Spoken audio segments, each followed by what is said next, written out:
आका तेरी आमद थी कि बैतुल्लाह मुजरे को झुका, तेरी हैबत थी कि हर बुत थर थरा कर गिर गया। वो के इस दर का हुआ, खल्के खुदा उसकी हुई, वो के इस दर से फिरा, अल्लाह ही से फिर गया।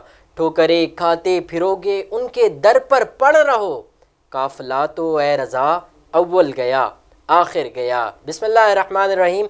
आपका मेज़बान सैयद नौमान गुल आपकी खिदमत में हाजिर है। नाजरीन, आलम इस्लाम को 12 रबीउल अव्वल दिल की गहराइयों से मुबारक हो। रब्बे करीम ने अपने महबूब पैगंबर को इस दुनिया में आज के दिन उतारा और हम सब पर ये लाजिम है कि हम रब की इस नेमत का शुक्र अदा करें। और इसी हवाले से बात करने के लिए माह रबीउल अव्वल की 12 तारीख़ के हवाले से, आज के दिन के हवाले से बात करने के लिए हमने ये महफ़िल सजाई है और जिसमें हमारे साथ एक कमसिन मुबल्लिग़ हाफिज़ मोहम्मद शायान शेख मौजूद हैं। मैं बिला किसी ताख़ीर इनसे गुफ्तगू का आगाज़ करना चाहूँगा और बिला किसी ताख़ीर तो जल्द से जल्द हम इस प्रोग्राम को जो है मुख्तसर सा प्रोग्राम है, मुख्तसर सी हमारी नशिस्त है जिसमें हम ज़्यादा से ज़्यादा इस दिन के हवाले से जानेंगे। हाफिज़ मोहम्मद शायान शेख हमारे साथ मौजूद हैं। अस्सलाम वालेकुम। वालेकुम अस्सलाम व रहमतुल्लाह। कैसे मिजाज हैं, कैसी तबीयत है? अल्लाह का शुक्र है। 12 रबीउल अव्वल आपको भी दिल की गहराइयों से मुबारक हो। अच्छा शायान, मैं जानना चाहूँगा, जब रसूलुल्लाह सल्लल्लाहु अलैहि वसल्लम इस दुनिया में तशरीफ़ लाए तो उस वक्त दुनिया की क्या हालत थी, लोग कैसे रहते थे और ख़ुसूसी तौर पर अहले अरब कैसे रहते थे? जी बिस्मिल्लाहिर्रहमानिर्रहीम।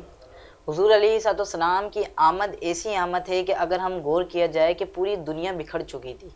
नौमान भाई गौर करें कि हज़रत आदम अला नबीना वालैहिस्सलाम से लेकर हज़रत ईसा रूहुल्लाह नबीना वालैहिस्सलाम तक जितने अम्बिया इकराम आए ना, अल्लाह तबारक व तआला ने तमाम अम्बिया इकराम की एक मखसूस प्लेस कर दी कि आपने इस खत्ते में तबलीग करनी है। हज़रत इब्राहिम और हज़रत इस्माइल आपको अपनी मखसूस जगह दी गई।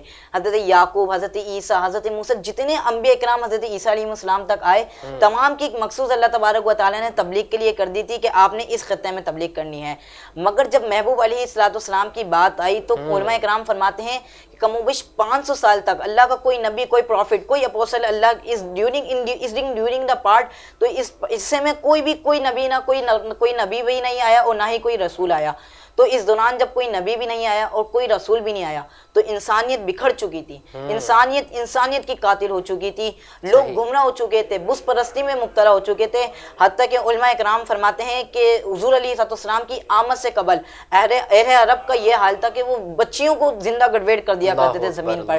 औरत को बोझ समझा जाता था। Before the birth of the नबी पाक सल्लल्लाहु अलैहि वसल्लम the faith of people had gone astray. उनका ईमान गुमराह हो चुका था। उनका वो the Quraysh to worship idols and did not believe अल्लाह तबारक व तआला। वो अल्लाह पे बिलीव ही नहीं करते थे और बुरस्ती की तरफ रागिब हो गए थे। और दूसरी बात जो अहम, उलमा इकराम फरमाते हैं कि हज़रत ईसा के बाद से हमारे नबी के दौर तक ये जो दौर था इसे डार्क पीरियड के नाम से उलमा इकराम फरमाते हैं कि एक सिया दौर था कि इस दौरान शराब आम हो चुकी थी, जुआ आम हो चुका था, जिनाकारी आम हो चुकी थी, बदकारी आम हो चुकी थी। लोगों के अंदर कोई उनके पास कोई कानून नहीं था। उनके पास उस सोसाइटी में रहा किसे जाता है, उनके पास कोई कानून ही नहीं था। तो उलमा इकराम फरमाते हैं कि इंसानियत बिखर गई थी। तो जब पूरी कौमों को ज़रूरत पड़ी, हज़रत ईसा आए, उनको लिए एक कौम दी गई, हज़रत मूसा को एक कौम दी गई। यानी जब इंसानियत को ज़रूरत पड़ी, when all the Nations were need of one, तो अल्लाह तबारक व तआला सेंड प्रॉफिट मोहम्मद सल्लल्लाहु अलैहि वसल्लम for the whole world, for the whole mankind. यानी पूरी इंसानियत को जब ज़रूरत पड़ी तो अल्लाह तबारक व तआला ने अपने महबूब को तशरीफ फरमा कर भेजा। और फिर किस तरीके से भेजा? अल्लाह फरमाता है वमा अरसलनाका इल्ला रहमतल लिल आलमीन। ऐ महबूब, हमने आपको तमाम जहान वालों के लिए रहमत बनाकर भेजा। और इधर मैं अपनी गुफ्तगू को थोड़ा सा एक मिनट और लेना चाहूँगा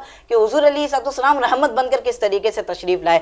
जब हुजूर तशरीफ लाए तो आप ये देखें कि अहले मक्का ने हुजूर अलैहिस्सलाम को किस तरीके से जुल्म ज़ियादती करी कि अहले मक्का ने हुजूर अलैहिस्सलाम को ताइफ के लोगों ने पत्थर मारना शुरू कर दिए। हुजूर अलैहिस्सलाम जब नमाज अदा फरमाते तो लोग आते माज़अल्लाह उनकी गर्दन में डोली डाल देते। हज़रत अबू बकर आते तो ये नाज़रीन, पूरी नाज़रीन ये तमाम माहौल जानती होगी। लेकिन उस वक्त देखें कि फरिश्ते हुजूर की बारगाह में आ गए, अर्ज़ की कि या रसूलल्लाह अलैहिस्सलाम आप फरमाए, आप हुक्म दे। अगर आप कमांड देते हैं, मैं ये अभी जो दरख्त देख रहे हैं, अब ये दरख्त पूरा इनको पर उलट दूंगा, मैं पत्थर की बारिश कर दूंगा, ये तमाम अहले अरब निस्तो नाबूद हो जाएंगे। मगर हुजूर ने फरमाया मैं तो रहमत लिल बनकर आया हूं ना। जहां पर अल्लाह की रहमत होती है वहां तो अल्लाह का अजाब नहीं आता ना। मेरे आका काफिरों के लिए भी मेहरबान बनकर आए, काफिरों के लिए भी मर्सीफुल बनकर आए। हुजूर कैम एज अ मर्सी, हुजूर अलैहिस्सलाम मेहरबान बनकर तशरीफ लाए, रहमत बनकर तशरीफ लाए। हुजूर काफिरों पर भी रहमत बनकर तशरीफ लाए। और फिर जानवर भी मेरे आका की बारगाह में आके अर्ज करते, जो उनको मुश्किलात पेश आती, वो हुजूर की बारगाह में रिक्वेस्ट करते, या रसूल अल्लाह मुझे ये प्रॉब्लम है। वो शायर कहते हैं ना इस तरीके से कि हिरन ये बोली मुझे छोड़ दे ए सैया,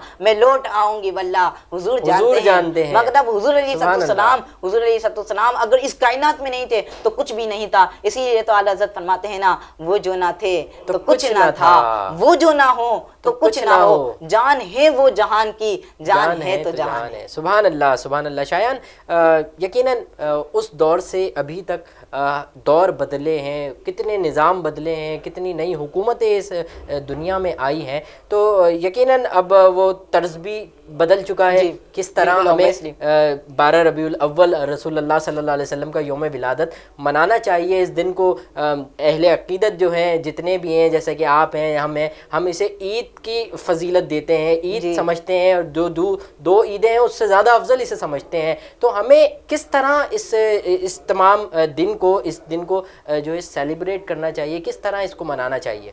जी, इधर मैं सबसे पहले एक बात ही करूँगा कि इस्लाम में जो है ना सेलिब्रेशन, अगर कुछ लोग, अच्छा ये कुछ लोग इसके अगेंस्ट जाते हैं, वो ये कहते हैं कि इस्लाम में सेलिब्रेशन नहीं है। नहीं, ऐसा नहीं है। अगर आप नौमान भाई गौर कीजिए कि ये जो नमाजें आई हैं, जो नमाज हम ये जो पढ़ते हैं, ऑब्लिगेटरी पीरियड जो हम पढ़ते हैं, तो ये अंबिया की सेलिब्रेशन ही है जी। ये जो अंबिया इकराम ने जो अमल किए, क्या आप देखें हज़रत आदम अलैहिस्सलाम की तौबा जब कबूल हुई तो सुबह सादिक का वक्त था, तो हज़रत आदम की जब तौबा कबूल हुई तो हज़रत आदम ने 2 रकात अदा किए नफिल। तो अल्लाह तबारक व तआला ने हज़रत आदम की इस सुन्नत को जारी रखने के लिए नमाज फजर 2 रकात फ़र्ज कर दी, यानी नमाज फजर सेलिब्रेशन है हज़रत आदम की तौबा की। इसी तरह तमाम अंबिया कराम ने जो एक्शन करे, उनके जो प्रोसेस हुए, ये सब दीन ही है। यानी अंबिया कराम की सेलिब्रेशन का नाम ही हमारे लिए इबादत है। आप गौर कर लें, आप हज को देख लें, हज के अंदर जितने अहकामात हैं, जिन्होंने हज किया होगा वो बेहतरीन जानते होंगे कि सफ़ा और मरवा की सही है, मकाम इब्राहिम पर दुगाना अदा करना, ये हज़रत इब्राहिम ने अदा किया। सफ़ा और मरवा की हज़रत हाजरा सलामुल्लाह अलैहा व अबिहा ने क्या कहते हैं, दौड़ लगाई। तो ये इस तरीके से ये तमाम मामला जो ये सेलिब्रेशन ही तो है। अच्छा, फिर आगे चलें कि आपने ये बहुत अच्छी बात की कि हम इन दोनों ईद, ये जो ईद उल अज़हा और ईद उल फितर है, हम इन दोनों ईदों से बढ़कर हुजूर अलैहिस्सलाम की विलादत की खुशी को ईद कहते हैं। और क्यों ना कहें, हम क्यों ना कहें, कि सवाल तो ये होना चाहिए कि क्यों ना कहें, मेरे आका तो वजह तख्लीक कायनात है ना। अब मैं इधर एक बात समझाता हूँ कि हुजूर अलैहिस्सलाम जब इस कायनात में, ये हदीस कुदसी है, it is a summary of the हदीस कुदसी, ये नबी पाक सल्लल्लाहु अलैहि वसल्लम की हदीस कुदसी की खुलासा ये है कि अल्लाह तबारक व तआला ने फरमाया, महबूब अगर मैं आपको तख्लीक ना फरमाता तो मैं चरिंद परिंद ना बनाता, आपको तख्लीक ना फरमाता तो ये आसमान ना बनाता, आपको तख्लीक ना फरमाता तो ये शजर और नहर ना बनाता, आपको तख्लीक ना बनाता तो चांद सूरज ना बनाता, आपको तख्लीक ना फरमाता तो मैं अपने फरिश्ते ना भेजता। महबूब अगर आपको तख्लीक ना फरमाता तो मैं अपने अंबिया को ना भेजता। इवन कि यहाँ तक के फरमाया कि महबूब अगर आपको तख्लीक ना फरमाता तो मैं अपने रब का होना भी जाहिर ना करता, अपना रब होना भी जाहिर ना करता। तो यानी इस चीज को समझना पड़ेगा कि he is the reason of all the creation. नबी पाक वजह तख्लीक कायनात है। और फिर आप ये देखें कि ईदों की बीद हम इसे क्यों ना कहें, कि अगर हम कुरान मजीद का मुताला करें तो ज़ाहिर है उलमा इकराम तो इसकी बेहतरीन से बेहतरीन मुफस्सिरीन ने इसकी तशरीह लिखी। मैं एक सबक याद करने के लिहाज से मैं आपको एक बात बताना चाहूँ कि सूरह माइदा में अल्लाह तबारक व तआला की बारगाह में हज़रत ईसा का ये अर्ज़ करना कि ए बारी ताला, हज़रत ईसा ने फरमाया रब्बना अंज़िलना अलैना माइदतम मिनस समा, कि ए बारी ताला तो हम पर माइदा का दस्तरखान नाजिल फरमा आसमान से।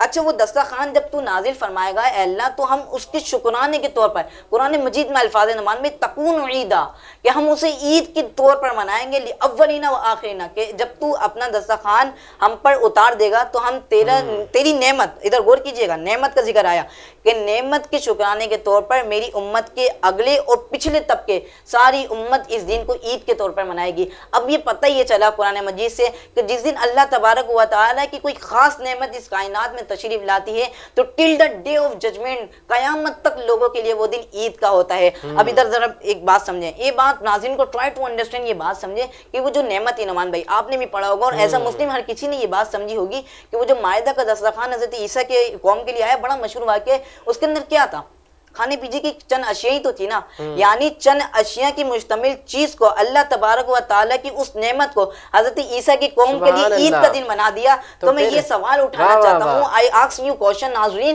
कि मुझे बताएं कि जिस दिन वो नेमत तशरीफ लाई कायनात में, कि जिस नेमत की जो कायनात की सबसे बड़ी नेमत है, जिस नेमत की खातिर द बिगेस्ट ग्रेटेस्ट नेमत ऑफ द अल्लाह तबारक व तआला, the biggest blessing of the Allah तबारक व तआला, ये अल्लाह की सबसे बड़ी नेमत है कि जिस दिन वो कायनात में तशरीफ लाई, कि जिस नेमत की वजह से कायनात में सारी नेमतें बांटी गई, जिस नेमत की वजह से कायनात में यानी बनी इसराइल को मायदा का दस्तरखान मिला, जिस नेमत के सदके हजरत ईसा खुद बनी इसराइल को मिले, जिस नेमत की वजह से बनी इसराइल को हजरत मूसा और हजरत ईसा मिले, जिस नेमत की सदके हजरत आदम सफ़ीउल्लाह मिले, जिस नेमत के खातिर इंसानियत को हजरत इब्राहिम और हजरत इस्माइल मिले, और आखिर में जिस नेमत की वजह से इंसानियत को पूरी दुनिया को हजरत आदम मिले, तो वो नेमतें हो गई। तो जरा गौर कीजिए, जिस दिन वो नेमत उज़्मा वजूद मोहम्मद मुस्तफ़ा सल्लल्लाहु अलैहि वसल्लम विलादत मुस्तफ़ा हुई, अल्लाह के महबूब तशरीफ लाए,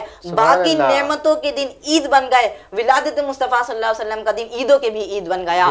यानी तमाम ईदों की खुशियां एक तरफ, विलादत मुस्तफ़ा सल्लल्लाहु अलैहि वसल्लम की ईद की खुशी एक तरफ। और हम क्यों ना कहें, फिर क्यों ना कहें, जब इतनी बड़ी नेमत हमें अल्लाह तबारक व तआला ने अता की, तो हम फिर ये क्यों ना कहें कि ईद मीलादुन नबी है, दिल बड़ा मसरूर है, ईद दीवानों की तो 12 रबीउन नूर है। अगर मैं इधर एक और बात अर्ज करूं, मेरे एक जहन में बात आई कि अल्लाह तबारक व तआला ने जितनी नेमतें अता की ना मुझे और आपको, पूरी दुनिया में जितनी नेमतें अता की। अच्छा, आपने तो नुमान भाई और नाज़रीन ने ये बात सुनी होगी कि फबी अय्यी आलाई रब्बिकुमा तुकज़्ज़िबान, तुम अपने रब की कौन कौन सी नेमत जुटलाओगे।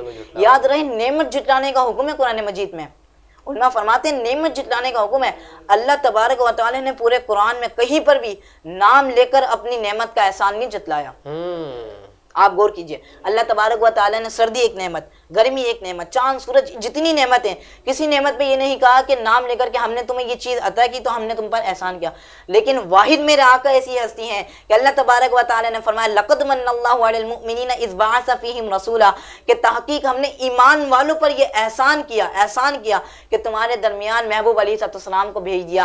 यानी अल्लाह तबारक व तआला ने अपने महबूब को नेमत बनाकर भेजा, उस पर एहसान जतलाया। किसी नेमत पर अल्लाह तबारक व तआला ने ये नहीं कहा कि लक़द मन्नल्लाह, कि हमने तुम पर एहसान किया, मगर महबूब अलैहिस्सलाम की बारी आई तो फरमाया कि लक़द मन्नल्लाहु, कि अल्लाह ने तुम पर एहसान किया कि तुम्हारे दरमियान अपने महबूब अलैहिस्सलाम को भेज दिया। तो हम फिर इस नेमत का शुक्र अदा क्यों ना करें, इस नेमत पे भाई क्यों ना जाए। हुजूर अलैहिस्सलाम तो वजह तख्लीक कायनात है ना, हुजूर को ऐसा बनाया कि ऐसा तुझे खालिक ने तरहदार बनाया, यूसुफ को तेरा तालिब दीदार बनाया, कौनैन बनाए गए सरकार के खातिर, कौनैन के खातिर तुम्हें सरकार बनाया। सुभान अल्लाह, बड़े खूबसूरत अंदाज में आपने ये तमाम का तमाम हमें सेलिब्रेट कैसे करने चाहिए और ये दिन हमारे लिए कितना अफजल है। बहुत बहुत शुक्रिया तशरीफ़ लाए और C110 न्यूज़ के लिए आपने वक्त निकाला। अल्लाह तबारक व तआला आपके इल्म में और इजाफ़ा अता फरमाए। नाज़रीन, प्रोग्राम का वक्त ख़त्म हुआ, लेकिन इस उम्मीद के साथ मैं आपसे रुख़्सत हो रहा हूँ कि कभी मौका मिला और अल्लाह रब्बुल इज़्ज़त ने तौफ़ीक दी मुझे तो आपकी खिदमत में एक नया प्रोग्राम लेकर आऊँगा। तब तक के लिए अपने मेज़बान सैयद नुमान गुल को इजाज़त दीजिए। अल्लाह निगहबान। C110 न्यूज़, खबर की असल खबर।